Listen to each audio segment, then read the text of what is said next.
네. 감사합니다. 오늘은 다른 교훈이 아니라 영광의 복음, 다른 교훈이 아니라 영광의 복음이라는 제목으로 하나님의 말씀 함께 나누도록 하겠습니다. 오늘 본문은 바울이 믿음의 아들 디모데에게 쓴 첫 목회 서신입니다. 흥미로운 것은 바울이 이 편지 첫머리부터 간단한 인사와 시작을 하는데 따뜻한 격려 대신에 단호한 명령으로 시작하고 있다는 겁니다. 3절에 보면 어떤 사람들을 명하여 다른 교훈을 가르치지 못하게 하라 이렇게 말하고 있습니다. 당시 에베소 교회에는 다른 교훈을 가르치고 신화와 끝없는 그런 족보에 몰두하는 거짓 선지자들이나 교사들 그런 그들이 이제 성도의 신앙을 흔들었다는 겁니다. 어떤 단순한 해석의 차이가 아니라 이 복음 자체를 흔드는 그런 변질시키는 치명적인 왜곡이 그 교회 가운데 있었다라는 것을 알 수 있습니다. 오늘 우리 시대에도 별반 다르지 않는다라는 생각이 드는데 복음을 희석시키는 수많은 가르침이나 그런 다른 해석으로 인해서 복음을 변질시키는 그 변질시킴을 통해서 성도들의 신앙을 흔들고 또 다른 길로 가게 하는 그런 일들이 종종 있습니다. 다른 복음이라 하면 비밀을 풀었다든지 이건 나만 가지고 있다 이런 이야기들도 있고요. 말씀엔 짝이 있다. 이것이 결합이 되어서 이렇게 영적으로 풀어낼 수 있다. 이런 말들도 있겠죠. 과도한 신비주의적 해석이나 성경보다 체험을 앞세우는 그런 신앙들이나 성경을 잘못 해석하는 등 모두 복음을 약화시키는 것들입니다. 그걸 통해서 사람을 맹목적으로 따르게 하는 그러한 신앙으로 전락시켜 버린다라고 하는 것이죠. 그렇다면 우리는 어떻게 해야 하는가 하는 겁니다. 자, 오늘은 1절에서 우리 11절을 중심으로 말씀을 생각해 보도록 하겠습니다. 여기서 우리가 깨닫게 되는 것은요, 다른 교훈을 멀리하고 영광의 복음을 붙들어야 한다는 겁니다. 분명 우리에게도 다른 교훈들이 우리 삶 가운데 놓여져 있다는 것이죠. 다른 교훈을 멀리하고 영광의 복음만 붙들어야 한다라고 하는 겁니다. 우리 디모데전서 1장 3절입니다. 3절을 함께 읽도록 하겠습니다. 시작하시겠습니다. 내가 마게다로에 갈 때에 너를 권하여 에베소에 머물라 한 것은 어떤 사람들을 명하여 다른 교훈을 가르치지 말며. 아멘. 바울이 사용하는 다른 교훈이라고 하는 이 단어는요, 본질적으로 다른, 성격이 전혀 다른 그런 뜻을 말합니다.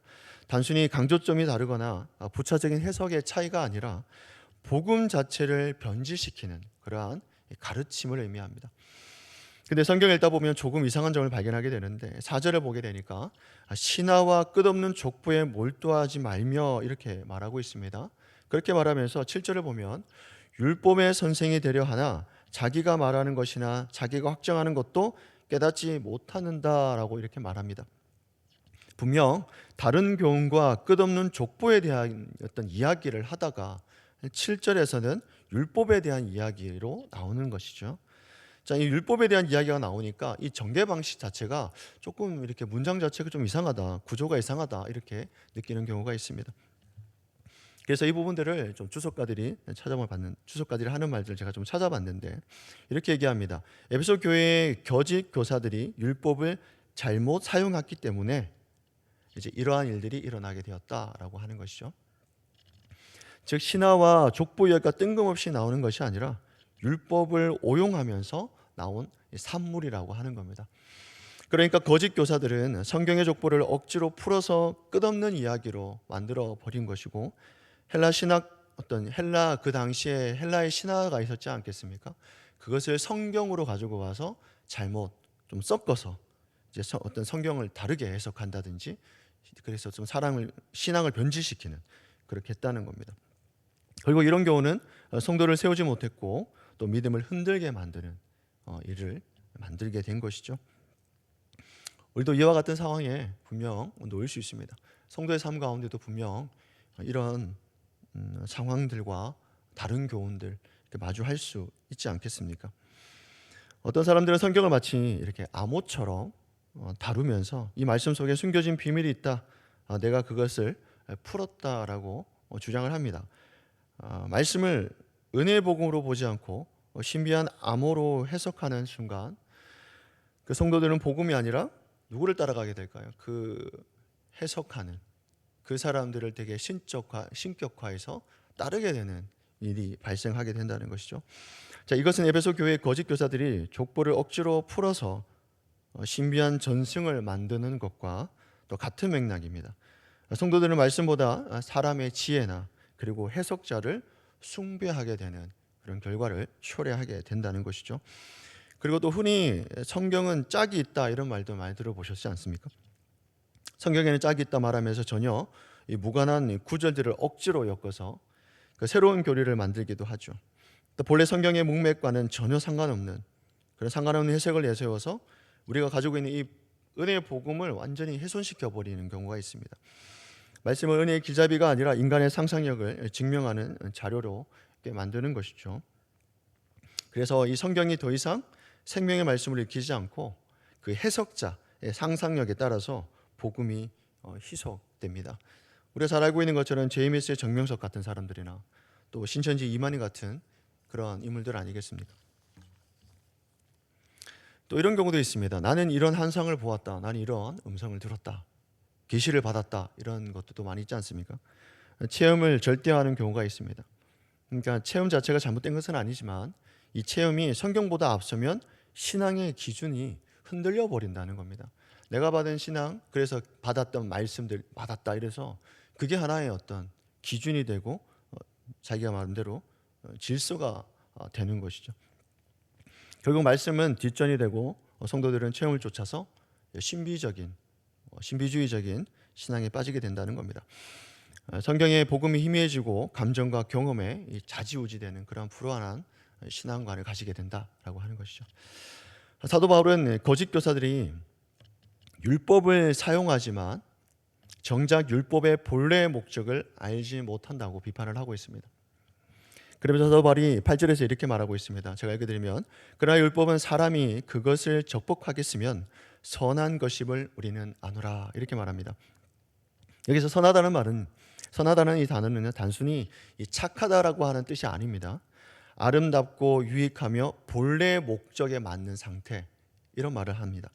율법의 목적은 죄를 정죄하기 위함이 아니라 오히려 죄를 드러내어서 우리를 그리스도께로 인도하는 데 있다라고 성경은 말씀합니다.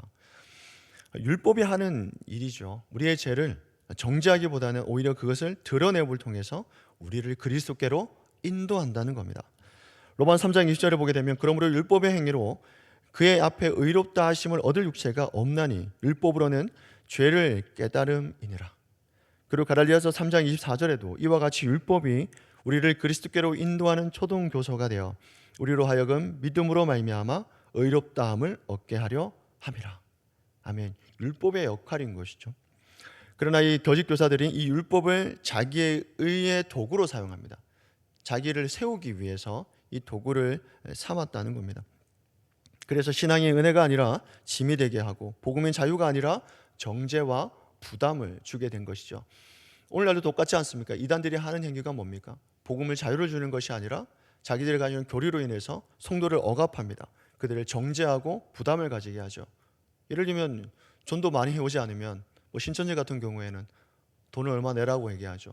안 하면 천국에 못 들어간다 이렇게 강요하는 경우가 있습니다. 정죄와 부담을 주는 것이죠. 그렇다면 오늘 우리에게도 이러한 질문을 해야 되지 않겠습니까? 혹시 우리의 신앙이 어느 순간에 복음의 기쁨뿐이 아니라 종교적인 규칙으로 또 변질되어 있지는 않는가? 또 말씀을 마음대로 해석하고 나의 영적인 어떤 인지도를 높이려 하지 않는가? 그러니까 나만 받은 말씀이다. 내가 성경을 많이 읽다 보니까 이런 것들이 있다 하면서 교회의 어떤 지도를 받기보다는 나만의 어떤 이 구조를 만들어서 이 성경을 해석하는 경우 상당히 위험한 것이죠. 이와 비슷한 다른 복음을 또 따르고 있지는 않습니까? 외부적으로 유튜브나 영상을 전혀 확인되지 않는 그런 영상을 통해서 그것이 정답인 것처럼 은혜롭습니다. 유튜브 영상 보면 특히 이렇게 이단들이 가르치는 이런 짝 복음 같은 거나 알레고리적 해석 같은 그런 것들을 보면 상당히 은혜롭죠. 제가 전하는 이 말씀보다 더 은혜롭습니다. 그렇다 보니 그것이 진리인 것처럼 받아들이게 되고 그것을 따르게 된다는 것이죠. 그래서 그거를 가지고 있는 상황에서 성경을 보면 어떻게 되겠습니까? 그 성경이 그렇게 보이는 겁니다. 그래서 본인이 발견한 것처럼 나에게만 주어진 것처럼 상상하게 된다라고 하는 것이죠. 말씀을 은혜로 붙드는 대신에 그렇게 하면서 다른 성도를 평가하게 됩니다. 정죄하는 잣대로 삼게 되죠. 나는 이걸 알게 됐는데 당신은 이걸 모르니 나보다 어떤 신앙이 낫다라고 평가하게 되는 것이죠. 상당히 위험합니다. 그렇습니다. 이런 왜곡된 율법의 이해와 다른 교훈은 결국 한 가지를 놓치게 만듭니다. 바로 복음의 본질이라고 하는 것이죠. 바울은 디모데전서 1장 11절에서 복음에 대해서 이렇게 말합니다. 이 교훈은 내게 맡기신 바 복되신 하나님의 영광의 복음을 따름이니라. 영광이라고 하는 단어는요, 단순히 화려함이 아니라 하나님의 존재와 이 속성을 드러내는 무게가 있다고 하는 의미가 있습니다. 무게감이 있죠. 그러니까 복음은 그저 나를 위로하는 말이 아니라 복음은 하나님의 영광을 드러내는 능력을 말합니다. 죄인을 구원하고 절망을 소망으로 바꾸면서 무너진 인생을 새롭게 세우는 그러한 능력이 있다는 것이죠. 그게 우리가 믿는 예수 그리스도입니다. 그렇기 때문에 우리는 다른 복음을 멀리하고 말씀을 바르게 이해하며 또 이 복음을 굳게 붙들어야 한다는 것이죠. 오늘 하루도 복음을 흐리게 하는 모든 그런 교훈으로부터 단절하고 또 은혜의 복음을 굳게 붙드는 저와 성도님 되시기를 주 예수 그리스도로 축원합니다. 아멘. 기도하시겠습니다. 사랑이 많으신 하나님 감사합니다. 오늘 말씀을 통해서 우리가 다른 교훈이 아니라 오직 영광의 복음을 붙들 수 있도록 인도하여 주심을 감사드립니다. 하나님, 복음을 흐리게 하는 잘못된 가르침과 말씀의 오용을 따르지 않도록 내 말씀과 기도로 복음의 본질을 굳게 잡을 수 있도록 성경을 바르게 해석할 수 있도록 하나님 우리의 눈을 열어주시고 볼 수 있도록 인도하여 주옵소서. 하나님, 우리의 신앙이 종교적 규칙이나 사람을 따르는 신앙으로 변질되지 않게 하시고 은혜 안에서 자유하며 하나님의 영광을 드러내는 삶을 살게 하여 주옵소서. 이제 마지막 시대를 살아가는 당신의 백성이 서로를 격려하며 공동체 안에서 끝까지 믿음을 지키게 하시고 복음을 부끄러워하지 않고 전하는 하나님의 백성의 삶을 살아갈 수 있도록 축복하여 주옵소서. 오늘 복음의 능력으로 소망 가운데 살아가게 하심을 또한 감사드리며 예수 그리스도 이름으로 기도드립니다. 아멘.